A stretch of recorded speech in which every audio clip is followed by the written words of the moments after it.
And welcome into the Change Up on WRY Sports here with Matt Digby and Tom Bill as always. And thank you guys for joining us. You can check us out at WRY Sports on Facebook and Twitter. Guys, here we are. It's 1 week away. You guys got Friday Night Football. You guys excited?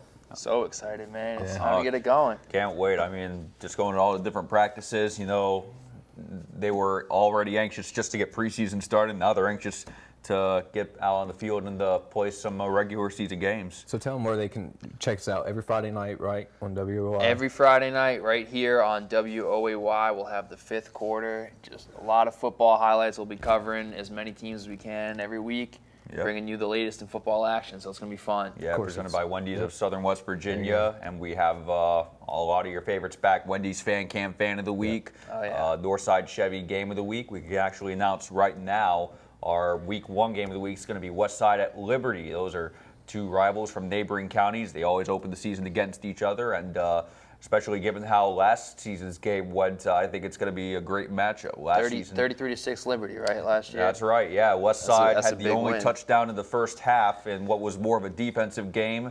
But that second half, Liberty just really took the momentum and had a lot of success on offense. And it goes back to, I remember that game, they actually almost returned the very first kickoff of the game for a touchdown. If Christian Whitaker doesn't get edged out of bounds around the 20 or the 15-yard line, he goes all the way. How's that to open the season? That's quite a way to do it. And, hey, all you guys out there at Liberty High School, Week 1, I want to see you guys making some noise. I want some good Fan of the Week nominations. I want to see you guys going crazy out there, showing your support, getting wild. Show us how excited you are that football's back. It's Week 1. Let's go. Tom Bill calling you out, son. Let's get it going, man. You have been called out, so show up. And thank you to Wendy's for sponsors. And who's the other one? Chevy? Northside Chevy sponsoring our game of the week. Yep. All right. And thank you to Showtime Music for letting me borrow this mic that's about 3 weeks late, and I was supposed to return it and get another one. But thanks for your patience.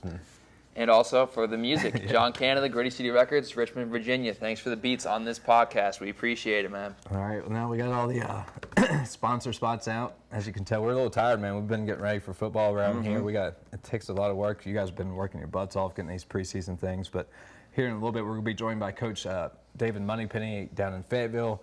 I think they're going to have a really good year. Coach Spangler's back in the mix, helping them out. Eddie Suk from Mount Hope also helping out too. So we'll talk to Coach here in a little bit, and I'm an alumni of Fayetteville, so I'm really excited for their year. I hope Willie Fenton stays healthy, and they should have a good year. But boys, let's talk some college football. Something really upset me this week, and we're talking about before our conversation about testing CrossFit trainers for steroids. We're talking about the CBS report came out saying that Marshall is the best team in West Virginia college football. It's one of those off-season headlines, I think, man. This is that period of the year where these writers, these reporters, they got to find something to publish, get out there to the people, something that's going to stir up a little controversy, get the clicks. It's all about the clicks these days. And this time of the year, you don't really have a lot of material to generate those clicks. So you'll see a lot of stories like this. Quite frankly, I think it's pretty ridiculous. Marshall, they play in Conference USA. They should be in for a good season, but West Virginia is a Big 12 powerhouse. I know they've suffered a couple of big injuries in the last week or so, but they're still, all in all, they're projected to have a pretty decent season. They have a good quarterback. They have a good setup in place. I think they're going to have a pretty good year. So to call Marshall a better team than them, I think is pretty baseless, to be honest. Just being from here and being, I've went to both schools. Freshman year, I went to Marshall and then transferred to WVU, but always been a WVU fan. This is an argument that's been going on within the state for years and years and years. And it's not just football, any sport. Right, yeah. Of course. And, a couple times when they had, when Marshall had Randy Moss and Chad Pennington, the hype was, we're going to get you this year, we're going to get you this year. It never happens. They really didn't. And I think this is, I don't want to say it's another attempt to kind of, be a troll at West Virginia. We've talked about that's a good word, troll. How in the past, Dan D'Antoni calling out Bob Huggins on the men's basketball side, and what does he have? No Capital Classic this year. But I think the thing is, where you just take a look at the records. Yes, Marshall has had the better records the past few years consistently. They've had a couple of back-to-back 10-win seasons, but against whom? Who were their Power 5 opponents, whatever we're going to call them now, that they played last year? They played Purdue. I don't think anyone outside West Lafayette is going to consider Purdue a real Power 5 team, even though they're in the Big Ten. That's a great point, because we're reading here, Marshall's only played 4 ranked teams since 2011, losing all 4 games. So Thundering Herd played number 24 West Virginia, number 13 Virginia Tech, number 19 Houston, and that's in 2011, along with number 11 West Virginia in 2012, and they lost them all. So really, Tom, it's Marshall's schedule is what hurts them the most in this argument. Yeah, Marshall's best game is realistically a cakewalk for WVU. It's one of those warm-up type games that they put at the beginning of the season to build confidence in their team. And then, this argument could be somewhat fruitful if they actually played each other this year, which they do not. But if they actually went up head-to-head at some point, then this guy would have a chance to see what he's saying be backed up or discredited based on how that game goes. But I guess let me ask you, there's nothing here. Just being fresh to the rivalry, do you feel like in-state teams should play each other like that every year? I mean, you have other teams out there, North Carolina, North Carolina State. Yeah, no, absolutely. I love the rivalry, and from the standpoint of this building up some hype and fanning the flames a little bit with that in-state rivalry, I think that's a good thing because it inspires passion and inspires people to really get into these games even more so. So I think it's a good thing to have that rivalry and to have that competition. But, I mean, let's be realistic here. West Virginia is a better football program. They're a much bigger football program, so they have the edge in recruitment and all that stuff. So it only makes sense that they would be better. But if we're just looking at this realistically, Marshall's not a better team. Well, I will say this, though. Marshall does have a great opportunity for some key wins this year. They get to welcome Louisville to Huntington on September 24th. That's going to be a night game. I know the Cardinals are projected to do well in the ACC. And the very next week, they get to go on the road to University of Pittsburgh. The Panthers, I know, are looking forward to a good season. They've had a lot of good hype with still early in the Pat Narduzzi era, their new head coach, and also the news in the past couple weeks that their one running back, James Conner, who's been fighting cancer on and off the past few years, has been declared cancer-free. So they're definitely going to be playing at a high level emotionally, and I'm sure that will translate to on-field success. 2 good teams, but it's not Baylor, it's not Oklahoma. Yeah. So it's just another level. You really can't even compare it. And you can't ignore the success that Marshall's had under Coach Holliday. He's done a tremendous job. And he's absolutely. well known in the state. I mean, he coached for West Virginia for years and years, and we can have that discussion another day, how he was upset about not getting a job. But he's the best recruiter in Florida for the Mountain State that we've ever seen. Yeah, not discrediting Marshall's program at all. I think they have a great program. I think what they're doing down there, everything's trending in the right direction. They have a great quarterback in Chase Layton, good offensive line. It seems like they're in a good position for what they're trying to do. But it's just, we're talking about different tiers of the college football world. It's not, these teams aren't all created equal. It's not the NFL where there's parity and the worst team gets the best draft pick and they kind of balance each other out as time goes. I mean, there's very defined tiers in college football between the best, on down. I mean, we're going back to this when they had the whole issue about should the BCS be played, because they were only concerned about getting the major conferences into the big games. And even them, within the major conferences, there were several schools like Indiana and Illinois from the Big Ten, for example, Iowa State from the Big 12 that, they don't really have that kind of tradition on the football field, so they kind of get slighted as well. Well, I think for me, it's a case of Big Brother. Marshall has everything to gain by beating WVU. 100%, yeah. And if WVU goes to Marshall and Huntington plays, the season's over. If they say they play the first game, the season's over. You lose to Marshall, the season's over. Marshall beats WVU, man, they nowhere but up. Yeah, but absolutely. if they lose, they just lose. It doesn't hurt them. Absolutely, yeah. I mean, it's one of those situations where Marshall has everything to gain. I mean, it's like you said, I couldn't agree more. You talked about BCS.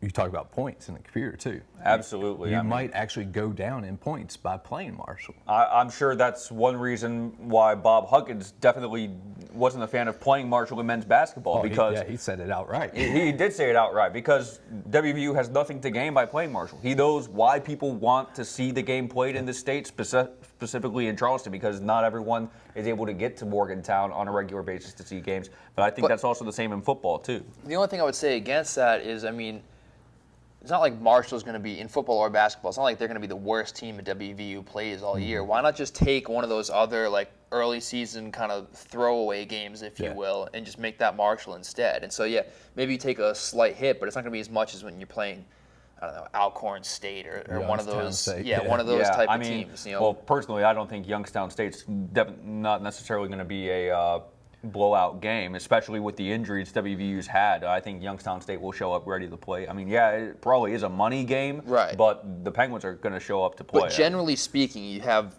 1 or 2 games, and then probably a couple more in basketball that just, the team is at a lower level than you are. So why not take one of those games and make it that in-state rivalry to breed that passion amongst these passionate fans? These are some real passionate people about their teams here. 2 things. One, that was Ohio bias with that Youngstown Bowl. I'm just bias. Hey man, I can't tell you anything about Youngstown State. No, So I mean, I won't say I'm he's not right or from wrong on that. Youngstown though, so I'm calling it just like I see it. All I know is Youngstown State has I know Bo Jim Pelini. Tressel's the president up there nowadays. So. Yeah, and he's got Bo Pelini So in who charge knows of the what's football going team. on, man. Oh, Bo Pelini. Bo Pelini, he's going to be making the trip to Morgantown on September 10th. Maybe some NCAA officials might want to check out that program, but just saying. Going back to the matchup thing, that's why they won't go to Huntington, especially Coach Huggins that said, I'm not going to Huntington. We play this game in Charleston and give it for the fans. And he's been mad in recent years because the fans aren't showing up to Charleston for these games. And he said, and Coach D'Antoni made him madder and oh my goodness, pissed about the comments he keeps saying that WVU's scared and all this stuff. And Huggins isn't going to put up with that. He'll just say forget it and take you off the schedule. I mean, they're not going to be playing this year, I know, in Charleston, neither the men nor the women. Yeah. So, because I know, having been a part of being able to cover both games last year, the men and the women, definitely the 2 women's coaches were excited about it. Yeah. Mike Carey and Matt Daniel from WVU and Marshall, respectively. But it's all a matter, I guess, it really does come down to what Huggins wants, what the WVU athletic department wants. I mean, it's a fun game as a fan to attend if you're a Marshall fan. And like I said, I've been on both sides of the fence. I was actually there when Jason Williams, White Chocolate, beat WVU. Basketball is one of those games, if you pop threes, you're going to win sometimes, no matter if it's Duke, North Carolina, whoever you play. But as a WVU fan, you just sit there scared the whole time. Like, are we really going to lose to Marshall? Or, is this really happening? It's in football. I couldn't even imagine losing to Marshall. And if you're Bob Huggins, you don't want any part of that. There's nothing from his perspective. The rivalry and everything, that's great for the people here, and it's great for, I don't know, maybe local TV ratings or what have you. But if you're Bob Huggins, you don't care about that. You care about winning basketball games, getting your team a good seed for the Big 12 tournament, and then for the NCAA tournament. That's what's his focus. That's what he gets paid for. Mm-hmm. His job resides on his performance in those tournament games and in that NCAA tournament. So a game against Marshall where he doesn't really have much to win, it makes sense that he'd be against that. And especially a season like this upcoming, because you take a look at how they performed in last year's tournament. A loss in the first round to Stephen F. Austin. He's not going to want to have any distractions during the regular season that will detract away from the goal of not just getting back to the tournament, but making a deep run when it looked apparent that they could have made a deep run. They just didn't. Now, you think another early exit like that and Huggins goes on the hot seat? No. I don't think so. Never in this state. I mean, at some point, though, you put together, at least where I'm from, you put together a string of early exits and disappointing finishes to the season, and people are going to be talking about, when are we changing up the coach? Is it time for this guy to go? I mean, we're dealing with it in Boston right now. They're dealing with it with the baseball team, which is in the playoffs as of today. And I can tell you, everyone calling into local radio and whatnot, they're calling for the manager to be fired. The Bruins have dealt with the same thing. So maybe it's just a Boston thing where the guy has a shorter leash. But no, that's what would happen to Holgerson. That's the point I was going to bring up before, is that if Holgerson took that Marshall game, say the first one, and he loses to Marshall, the fan base is pissed. Holgerson's on a hot seat already. Nobody's going to show up for the next game. The crowd's going to be empty.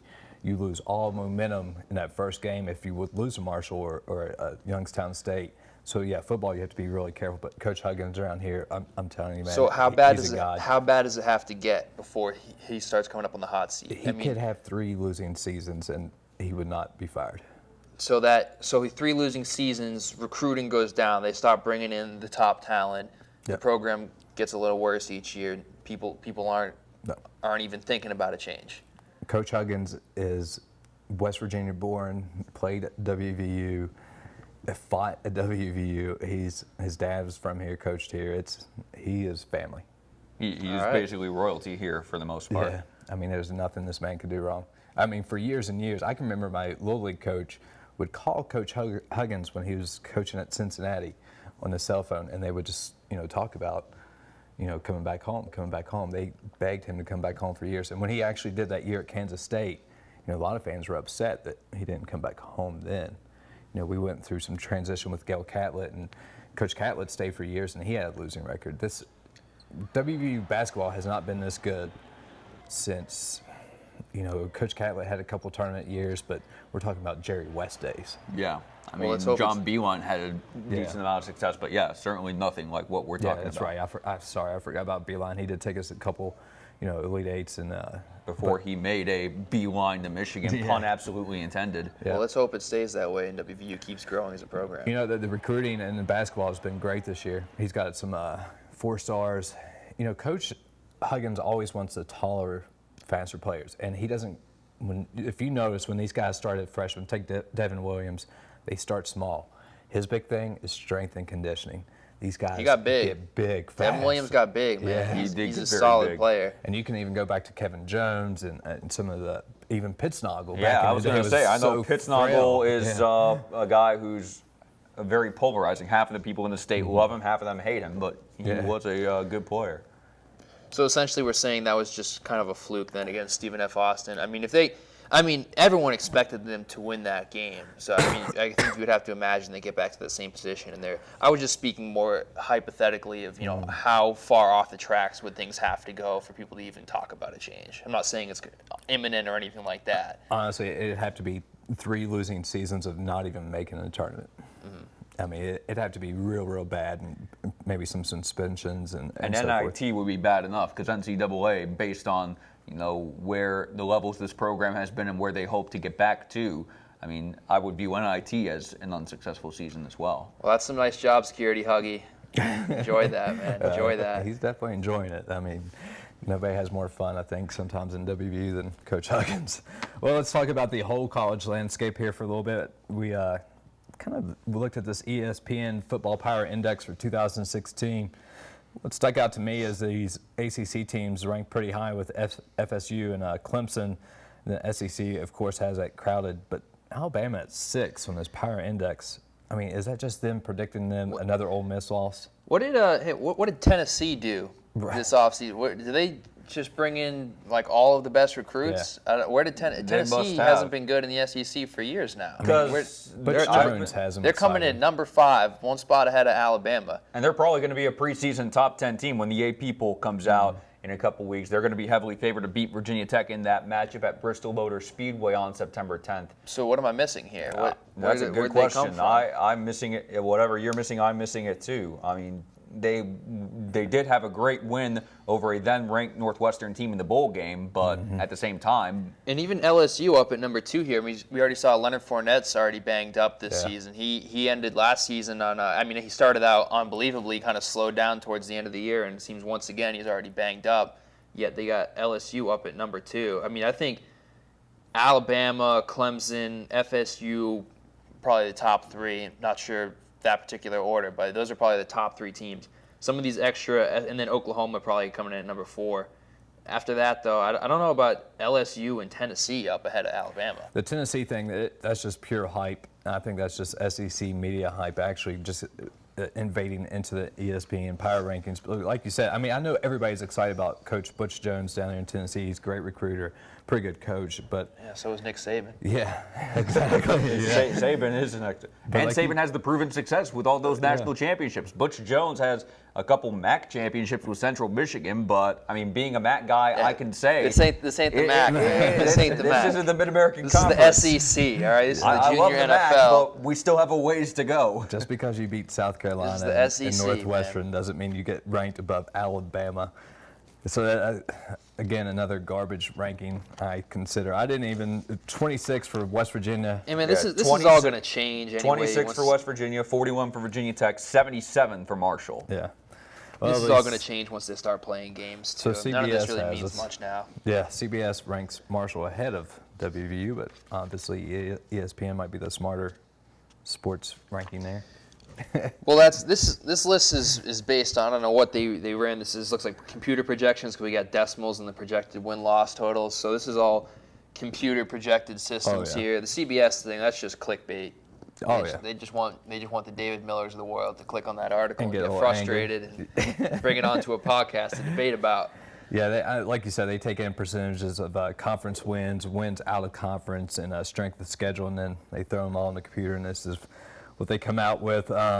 Projected wins for Tennessee, they got 10.3 wins. Whatever FPI is, man. I don't understand these metrics here. Football Power Index, brother. Football Power Index. But that's why I've always been more of an NFL guy, because it's win and loss record. There's no decimals, no Right. voting. That's true. It's straight how you perform on the field. Well, I guess that's a good conversation starter there. Is college football rankings still have that human element and that fan base element and money element, really a corporate element into it too. And Oh, yeah. that's why you see the SEC and the Power 5 conferences, they dominate the rankings here. There's only FBS team in the top 20 is Notre Dame, and that's an independent team that plays majority of their sports in the ACC now. But, if they didn't have that NBC contract, they'd definitely be in the conference and still Maybe the might Big 12. That'd be nice. That'd be nice. And Big 12 is looking for some more teams. They are, yeah. I mean, I know Notre Dame hasn't necessarily been brought up, but I know BYU is kind of on the fence about joining, and Big 12 is kind of on the fence about accepting BYU as a potential future member. But BYU wants in. There's some lawsuits, some stuff going on outside the school with equal rights and women's rights and stuff like that. That's kind of, I think, scaring off the Big 12 a little bit. That's a conversation for another day. That's really kind of above my pay grade. Yeah, I think with all this Baylor stuff going on, they don't want to welcome in another Yeah. potential, Another school, issue like that, where they'd have to work around that from a PR perspective. Yeah, that's a good point. So we made our predicts a few weeks ago. I had Alabama. You guys still sticking with your predictions for top college football team? For the 4, yeah, I'm sticking with Alabama, Stanford, Oklahoma, and the one thing I didn't mention several weeks ago was that, should Ohio State be in the playoff? Well, I didn't mention this a couple weeks ago, but they have to go to Oklahoma week 3. That's going to be a great test for them. Tough game, man. See if I'm sure JT Barrett will step up to the task, but they've got a lot of guys to replace from the past That could few be a make or break seasons. for sure. That's a fun game. That'd be fun to watch. For me, it's Alabama until someone else proves otherwise. I mean, they just year in, year out, they come out so dominant. And so I always need to see somebody go in and beat them. And usually it happens at some point in the season. You'll see like an Ole Miss or someone come in and catch them at some point. But by the end of the year, it's usually Alabama as the top dog standing, and I'm going to continue to roll with that until someone knocks them off the throne. I mean, my 4th team would be Clemson, by the way, because I think with Clemson's Deshaun Watson coming back, Clemson's going to have a great year. Clemson's going to have a very good Deshaun year. Watson's for real. See, I'm thinking Florida State beats Clemson this year because they have the tradition of beating Clemson. That's really who held Clemson back for years and years. But I think with all the hype, Clemson comes in. I think this is a different Clemson, though. I think this is a different team than you've seen in the past. And I think, having been so close last year, I think Deshaun Watson and Dabo Swinney, I think they're motivated to prove to everyone this is not a fluke, and that they are one of the best. They really believe they are the best team in college football. And if you have that mindset, even if you aren't the best team in college football, you need that mindset if you're ever going to get there. Yep. And I think they have that, and they have one of the best players in the country in Deshaun Watson. I think they have a tremendous opportunity to go out and prove that this year. I think Florida State beats Clemson, but I think Clemson wins the ACC because Florida State loses a silly game, maybe Virginia or somebody like that. As long as they don't lose to BC, man, that's just embarrassing. You drop one to Boston College, man. All right, guys. Well, let's take a short break here, and when we return on the Change Up on WRY Sports, we'll have Coach David Moneypenny from Fayetteville High School, and we'll take a look at the Fayetteville Pirates' upcoming year.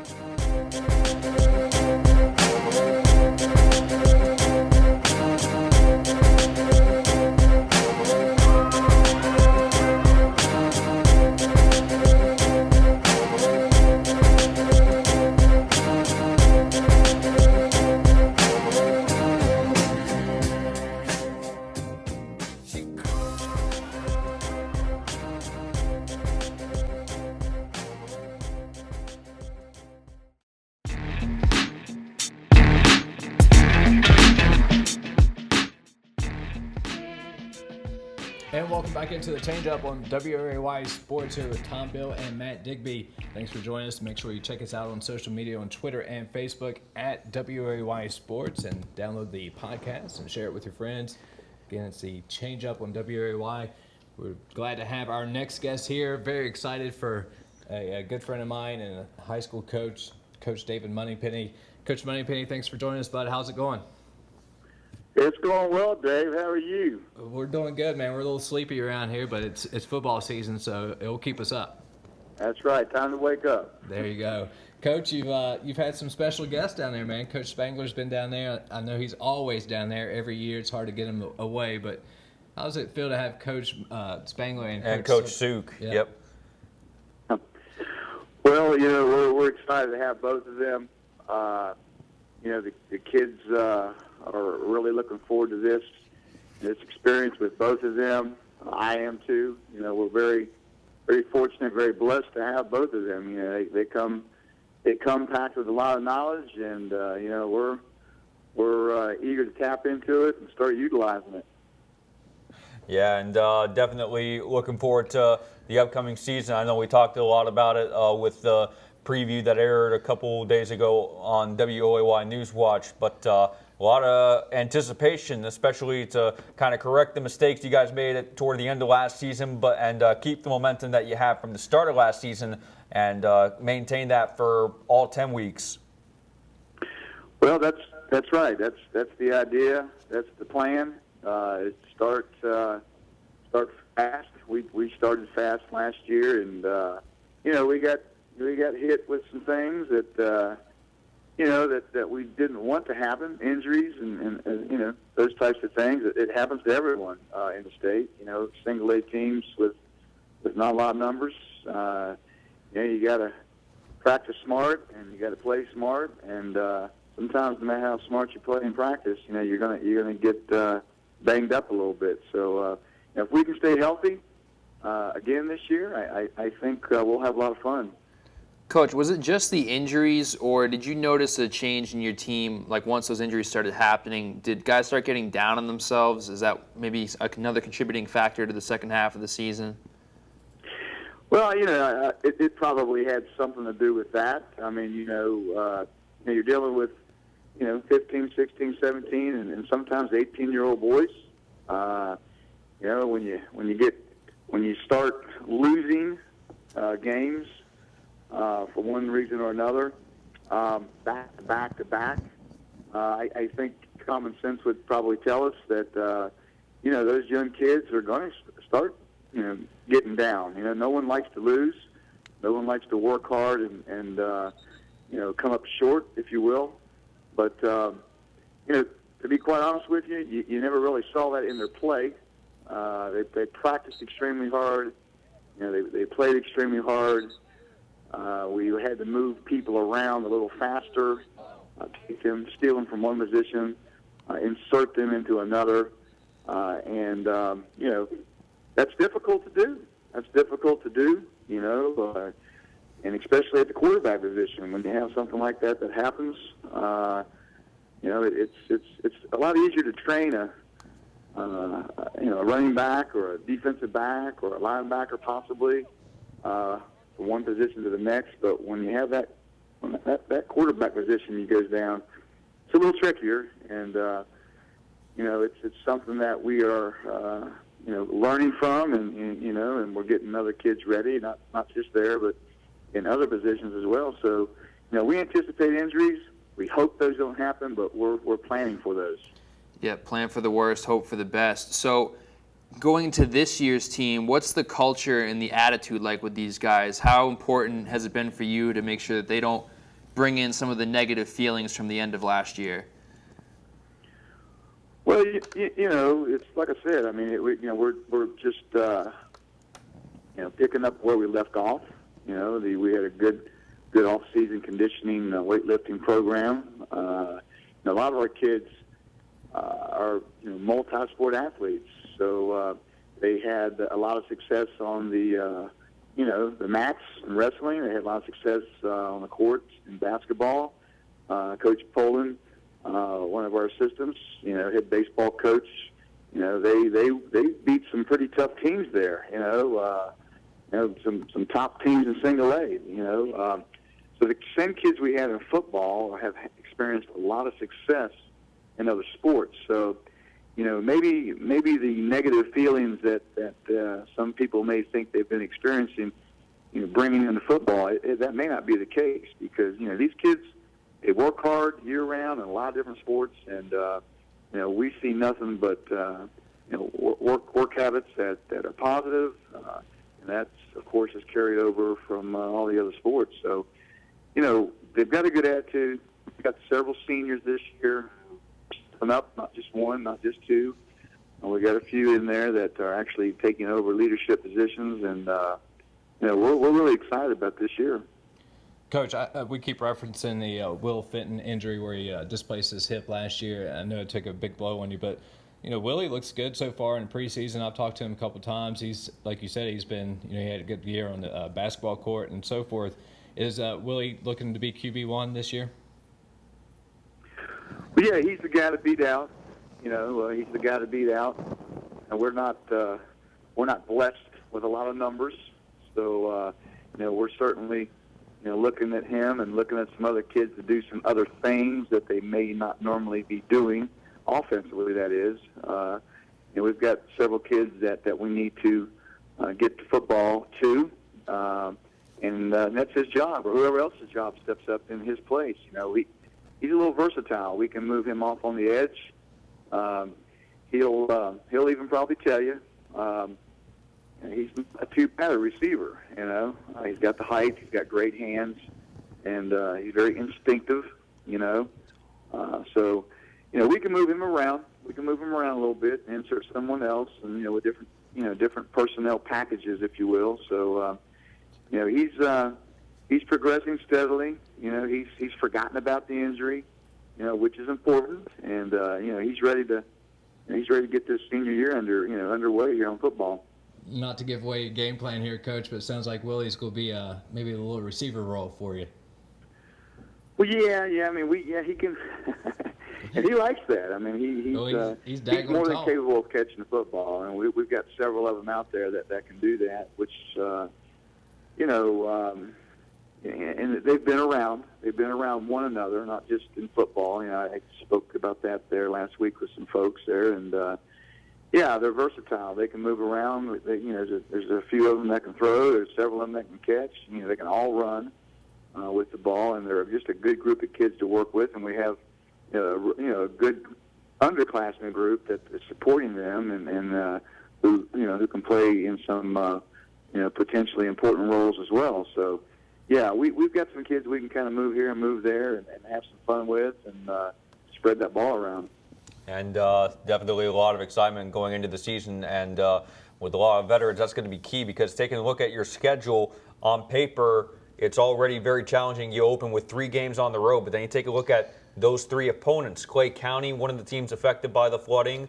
Valley Fayette, week 2, they're going to be very excited with their new field right at the school in Smithers. And then week 3, you're on the road at Richwood, another team that was heavily affected by the floods. How's the team going to approach that mentality going up against 3 teams on the road, not just on the road, but against teams that are probably playing with a deeper meaning than just starting the new season? Well, that's exactly right. I mean, those 3 schools, those 3 programs, have been through their share of adversity.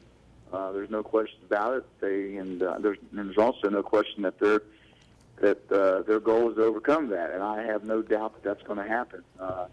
We will have our hands full. Even without that being said, if those things had not happened, those guys are still well coached. They're always tough to play.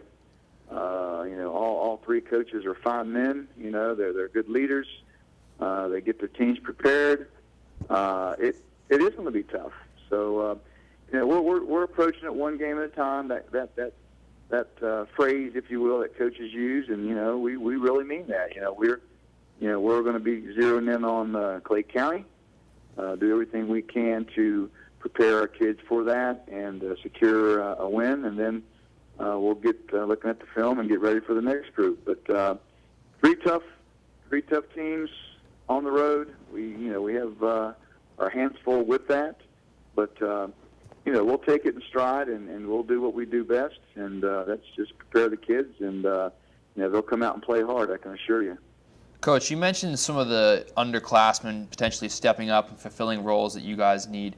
How wide open is this team for you to allow, freshmen and guys who haven't played that much before to come in and maybe start from day one or fill very, very important roles in this team? And what are some of the positions that you can see younger guys stepping up in this year? Yeah, well, good question. It's we're low on numbers this year, and it seems that we're low on numbers a lot of years, but this year particularly we're low. We're at probably 23 kids, 22, 23, 24 kids. Last year, give you an example quickly, we had a kid who was a freshman. He had 2.5 weeks under his belt, 3 weeks under his belt. He was a skill player in middle school. We moved him to the offensive line, a new position. Wasn't planning on starting him, ninth grader with 3 weeks of training under his belt, if you will. We had one of our starting linemen get up in his sinus that Thursday night before the first game with Clay County. So immediately we moved him up. The 8th grader, he's a 9th grader. I mean, he's 3 weeks into practice and he's starting on the offensive line, and he's never been an offensive lineman in his entire career, little league or middle school, and did a fine job. Actually started all 10 games for us. His name was Jude Browning. He's a sophomore this year. So essentially, the answer to that question is it's wide open. We move kids around. If they have some athleticism, we will immediately experiment with them on the offensive line. We like our offensive line to be able to move, be as athletic as possible. We don't really care how big they are. We don't really care how old they are. We do the best that we can to get the best kids possible in the positions that we think that will help the team. And that doesn't always agree with them or their parents, for that matter. But these kids are very unselfish. They'll do everything we ask of them, and I guess all 23 of these kids would probably run the ball, but unfortunately, we only have a few that's going to be doing that. And we're willing to put kids where they want to, where we need them to be, regardless of how old they are and what grade they're going to be in. So, freshmen can play, no question about it for us. Yeah, that's pretty amazing that you have such low numbers. I mean, given that low turnout year in, year out, and you have to have guys be so versatile, how much of a challenge is that for you year to year to try to find where guys can fit in and maybe adjusting your style? How much of a challenge is that for you year to year? Well, it's somewhat of a challenge. Of course, when you don't have very many names, you don't the scenarios don't change a lot. But on the other side of the coin, it's an extremely difficult challenge because you're looking at you're trying to get your number 2s ready. So you get your number 1s in there, and you get your number 2s in there, and you're always using a pencil. I always use a pencil. Usually the eraser's pretty low on the other end because we're always erasing people, moving people around, but it is. But what we try to do is secure our offensive line, make sure we're solid there as best we can, and then we start filling in all the other places. But it is tricky. We're young on the offensive line again. We'll have, of course, we have the scrimmage tomorrow with Summers County. That'll answer a lot of questions for us on some kids there on who's going to be doing what. But, we're going to be young again. We're going to have a lot of kids in the offensive line back again next year because they were freshmen and sophomore last year playing. So, that's a bad thing, but that's a good thing. Young kids playing, but at some point they'll get older and then they won't be young anymore. Well, Coach, man, thanks for joining us, bud. I know you're very blessed to have Coach Spangler, and I know you feel those same emotions, and Coach Sook down there, and we still got Coach Willie Marshall in our minds from every year on, and just have a great season, bud, and anytime you need us, give us a shout. Well, Dave, I appreciate it, and thanks for having us on today. Thank you, bud. Coach. Good luck. Have a good one. Yep. All right, guys. Take care. All right, that was Coach David Moneypenny with the Fayetteville Pirates. Guys, that was a lot of he really kind of beat the point there, but a lot of coach talk a little bit, not trying to give it away, but I think he knows in his mind he has a potential for not only a better year from last year, but just a really good year. I think so, and I think the first 3 games, like we mentioned, are going to be very telling because you're not just going on the road, you're going up against 3 teams that have a deeper meaning to the games than just wanting to start the season off on a right note. So I think this team's going to find out a lot about themselves in those matchups against Clay County, at Valley, and at Richwood. Yeah, I mean, it could really make or break their season. You go 0-3 or 1-2 or something, and you're looking at a much different outcome for your season than if you go in and finish 2-1 or 3-0. So those first 3 games will certainly tell us a lot. I think overall, I think they're in a good position because, in a sense, those low numbers and gives everyone a chance to play, and everyone has to be really versatile and play a lot of different positions. So they're exposed to a lot early on. They go through a lot of adversity, and that's something that you often see pay dividends down the line. So if they can battle their way through these first 3 games, come out with a 2-1 or better record, I think they'll be in a good spot for the rest of the year. And that's going to be big because their first home game, week 4, will come against Meadowbridge, already going to be big with a pair of county rivals meeting on the gridiron. But if they do start 2-1 or 3-0, that's just only going to add to the hype. He kind of avoided it a little bit. He kind of hinted around, but maybe I was the traitor in a bunch. But he's going to throw to Willie. He's going to put Willie at the Fenton at the receiver spot. I wouldn't be surprised to see that. I mean, Jordan Dempsey did a very admirable job filling in for Will Fenton until Fenton was able to return last year after having that injury, only week 2 of the season. So that's always a How tough tall blow. is Will? Do you remember? I was thinking 6'4", 6'5", something like that. We've seen what he can do on a basketball court, so certainly putting him at receiver does not seem like a bad move at all. He's going to make his presence known as a wide receiver, that's for sure. Yeah, and like you said, Dempsey did a good job at quarterback. So they'll have some tricks up their sleeves. I see a good year for them. I really do. And it's the numbers thing. You hear the 20, 23, 24. It's not like Valley's got 50 kids down there trying out.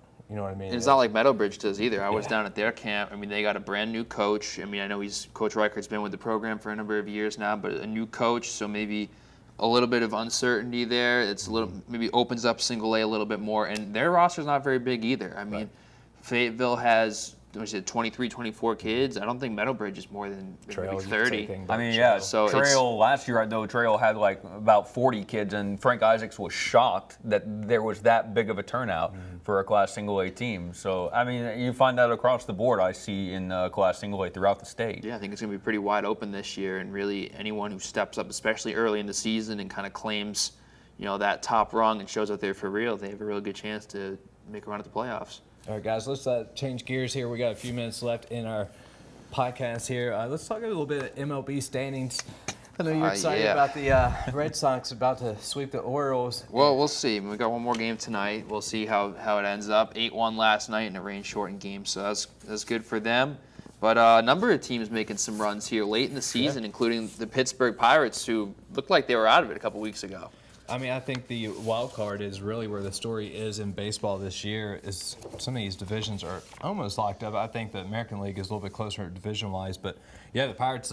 We thought they were sellers, or they definitely were sellers in the trade, but they got some good returns, and they're making some progress. They're 1 game back in the wild card of the Cardinals. Of course, the Cardinals are always the Pirates' nemesis in that division and the wild card, but the Giants are 2 games up, and the Pirates. The Giants are free-falling as well. I mean, the Giants were, you go back a month or so ago, they had a record better than the Cubs for a period of time, and now they're just 2 games clear of that top wild card spot.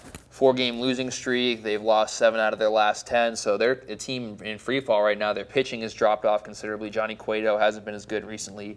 Jeff Samardzij's been absolutely horrendous for them.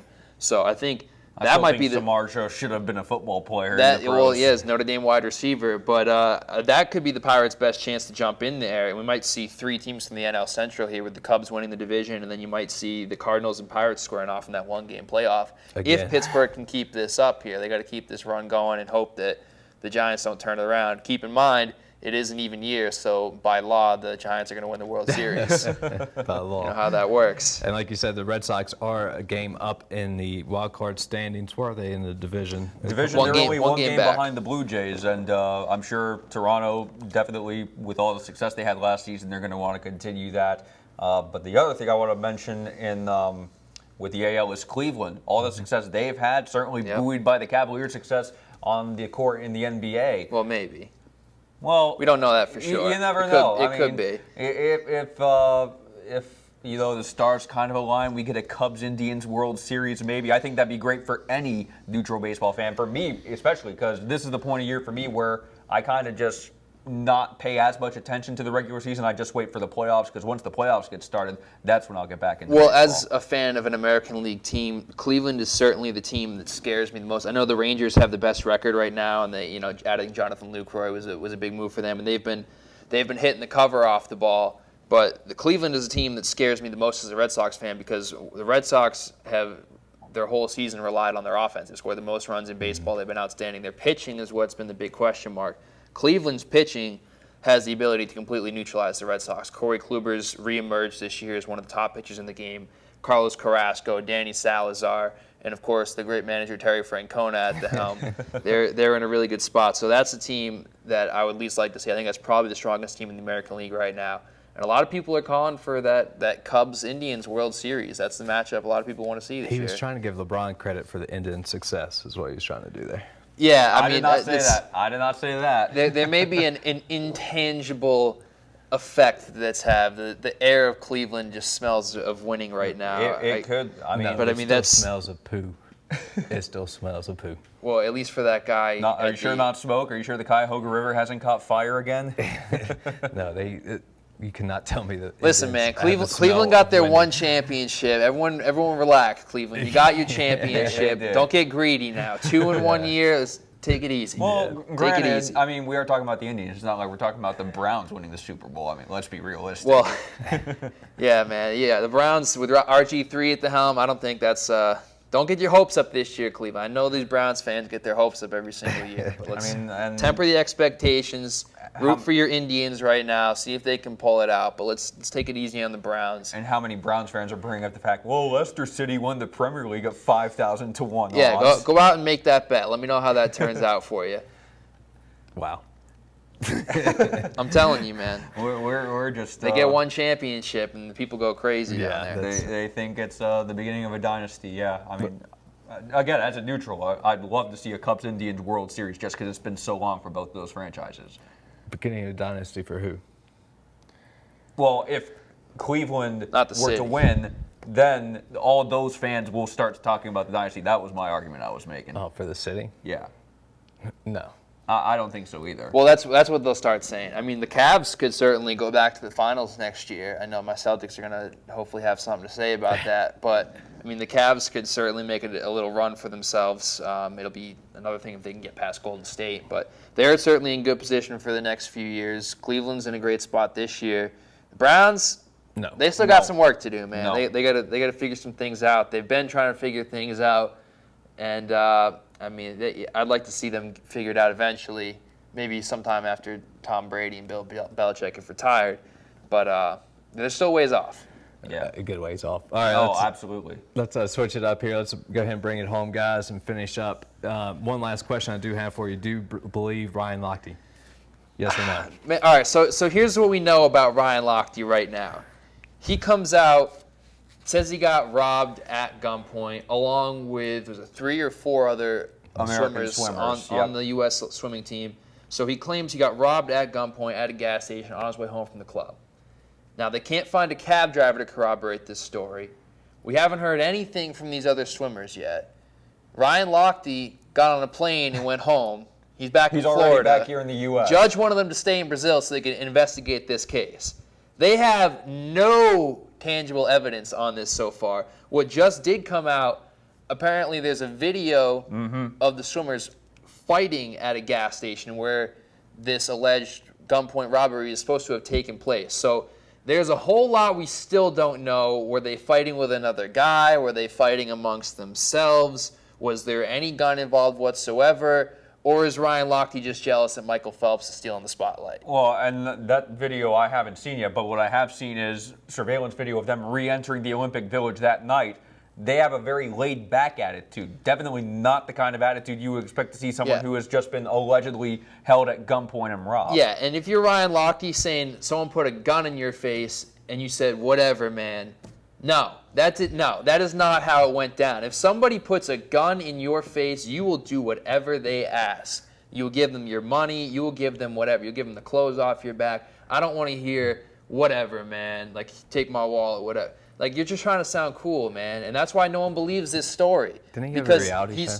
He's trying to sound cool, man. He's not acting like he's trying to get back on reality TV. Yeah, he's trying to parlay this Olympic run into some long-term thing. And he had that reality show. I don't know, man. It, but we'll see when these details come out. We'll see if it's legit. But right now, Ryan Lochte comes out with something like this. I'm inclined to say, show me the proof. Yeah, and Brazil is too. Brazil is really taking a black eye with these Olympics with the Zika virus and everything else.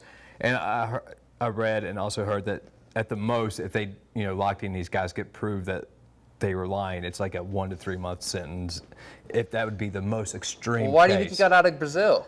The other guys tried to get out too. They were hopping on a plane. They got pulled off. The authorities got to them in time. Yeah. Lochte was like, "You're not giving me locked up abroad treatment down here in Rio." He got out of there, man. Back safe in Florida. This is more of a PR thing for the Brazil community and the Olympics itself, saying no, this really didn't happen.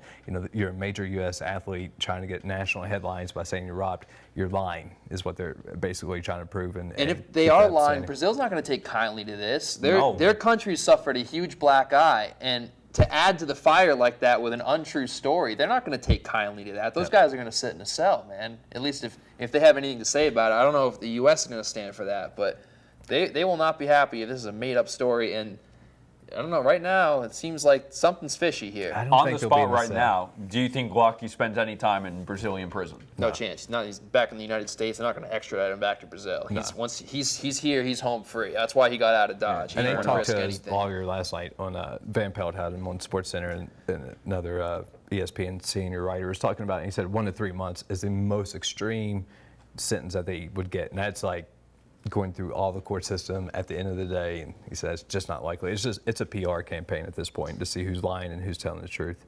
Only time will tell. All right, guys. You guys been enjoying the Olympics somewhat? Yeah. Enjoying getting to see all the different sports. I mean, I know we had that big discussion about which sports should be in the games, which sports shouldn't. There's a lot of non-sports in the Olympics. Yeah, every once in a while you look up and you're like, what is that? Yeah. We should probably, there's events. Next week, we should probably just have like a list of all the different sports they have in the games. Just go down and say, should that be in the games, or should we consider that a true sport? I mean, because track and field, I think, is a legitimate sport that absolutely deserves synchronized a spot in the swimming. games. See you later. Synchronized swimming. Not See you really. later. Let me tell you what's going to happen next week. We'll forget the Olympics and we'll move on to the pure American sport of football. That sounds good That's the best plan for everyone. Yeah, right, Bluefield College starting on Thursday, August 25th. That's right. Make sure you check out these guys on Friday Night Football, our Wendy's special here. What's the word for it?